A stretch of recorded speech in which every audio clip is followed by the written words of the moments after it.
Hello everyone, life and little বাইটসের আরও একটি ভিডিওতে আপনাদের সবাইকে স্বাগত। আশা করি আপনারা সবাই খুব ভালো আছেন। আজ সোমবার সকাল এখন 7টা মতো বাজে। এবার আস্তে আস্তে সূর্যোদয় হচ্ছে। আজকের এই ছোট্ট ভিডিওতে আমেরিকাতে এসে আমার অনলাইনের অভিজ্ঞতা কেমন তারই কিছু টুকরো টুকরো অংশ শেয়ার করব।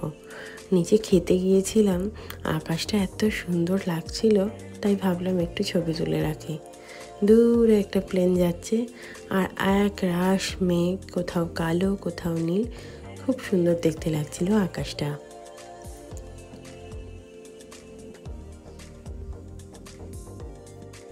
আমেরিকাতে আসা অবধি আমরা বাজারে গিয়ে কেনাকাটা খুব একটা করিনি। প্রথম হয়তো ভেবেছিলাম যে আমাদের বাজারে যেতে হবে, বাট সৌভাগ্যবশত যেতে হয়নি, সমস্তটাই অনলাইনে পেয়ে গেছি। আজ দুপুরে বানিয়েছিলাম একটু এগ ফ্রাইড রাইস আর সাথে একটু ডিম সেদ্ধ করে নিয়েছিলাম। কিছু জিনিস উবের ইটস থেকে আনিয়েছিলাম অনলাইনে। উবের ইটসে আপনি নিজের পছন্দ মতো দোকান থেকে অনলাইনে অর্ডার করতে পারবেন। উবের ইটস থেকে অর্ডার করলে যখনই আপনি অর্ডার করবেন তখনই দিয়ে যায়। তো এই জিনিসগুলো আমি টার্গেট থেকে আনিয়েছিলাম। একটু ফ্রোজেন খাবার, একটু বিস্কিট আর একটু চিপস, আর আনিয়েছিলাম 1/2 লিটার মতো দুধ। তাই যদি তাড়াতাড়ি কিছু প্রয়োজন হয় তো উবের ইটস থেকে অর্ডার করা যেতেই পারে। তবে অ্যামাজনের খুব ভালো গ্রসারি এখানে পাওয়া যায় এবং তাদের রেঞ্জও অনেক ওয়াইড। বাট সমস্যাটা হচ্ছে অ্যামাজন থেকে আজকে অর্ডার করলে কালকে ডেলিভারি দেবে, বা সকালে অর্ডার করলে বিকেলে ডেলিভারি দেবে। তো যখন অনেক বেশি জিনিস আনানোর থাকে আর যেটা পরে আসলেও চলবে, সেরকম জিনিস হলে আমি সব সময় অ্যামাজন থেকে অর্ডার করি। আর যদি কিছু তাড়াতাড়ি থাকে তখন উবের ইটস। অ্যামাজন থেকে একটা হ্যান্ড ব্লেন্ডার অর্ডার করেছিলাম, সেটা আজ এসেছে। এর দাম প্রায় $30 মতো। যদিও এর অ্যাকচুয়াল দাম ছিল $59 বা $60, তবে ব্ল্যাক ফ্রাইডে সেলের জন্য আমি $30 পেয়েছি। ভারতীয় মূল্যে প্রায় 2,200-2,500 মতো। চলুন দেখা যায় এর মধ্যে কী কী পেলাম। আসলে আমি এখনও ট্রাইপড বা স্ট্যান্ড জাতীয় কিছু কিনতে পারিনি, তাই এক হাতে ভিডিও নিয়ে আর এক হাতে আমাকে জিনিসটা খুলতে হচ্ছে। হতে পারে দেখাতে একটু সমস্যা হচ্ছে। তাই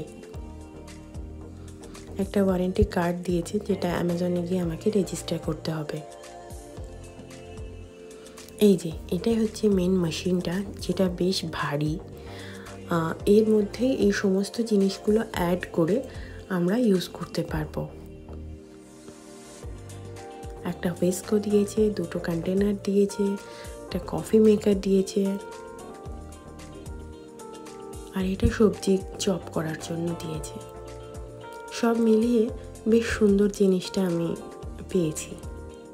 এই যে আরেকজনের বদমাইশি একদম পুরো দমে চলছে, আর ওর বাবা কাজ করছে। যেহেতু এটা নতুন শিখেছে ধরে ধরে দাঁড়ানো আর হেঁটে হেঁটে ধরে ধরে যাওয়া, এটার একটা নতুনই আকর্ষণ তার। সব সময় সে ধরে ধরে দাঁড়াবে আর এদিক ওদিক যাবে।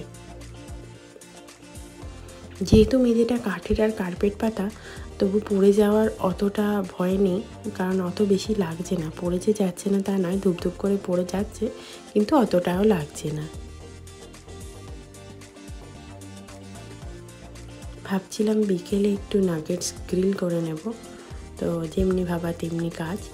তো এই প্রথমবার নাগেটসটা আমি ওভেনে দিয়ে বানাবো। আগে আমি মাইক্রোওয়েভেও বানিয়েছি, ফ্রাই করেছি, বাট ওভেনে আমি আগে কখনো নাগেটস বানাইনি। ওভেনটা প্রথমে একটু প্রিহিট করে নিয়েছিলাম 3 মিনিটের মতো। আমার কাছে যেহেতু বাটার পেপার ছিল না, ওই জন্য আমি ট্রেতে দিয়ে দিয়েছি। যাক, আমার নাগেটসও রেডি আর কফিও রেডি। আমরা বরঞ্চ একটু কফি খেয়ে নিই। ততক্ষণ আপনারা আমাকে জানান ভিডিওটা কেমন লাগছে আপনাদের।